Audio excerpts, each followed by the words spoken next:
Antoinette Gale, binati ko sa pagpapalay po, bakit di si Wamos magparetoke? Pinag-usapan ni na showbiz columnist OG Diaz, Ate Morena, at Mama Loy ang social media couple na sina Wamos Cruz at Antoinette Gale del Rosario sa OG Diaz Showbiz Update noong Martes 9 ng Oktubre.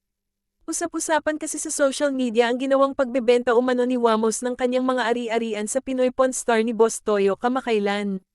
Nagkaroon tuloy ng espekulasyon ng mga netizen na naghihirap na umano ang dalawa kaya sukdulang ibenta na hindi lang ang mga alahas kundi pati ang sariling bahay.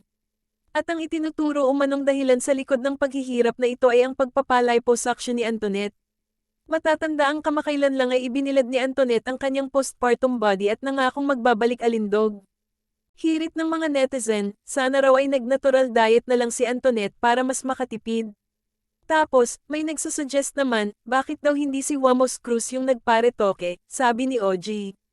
Kayo naman, pananaway ni Mama Loy, baka si Wamos happy na naman na siya the way he looks, di ba?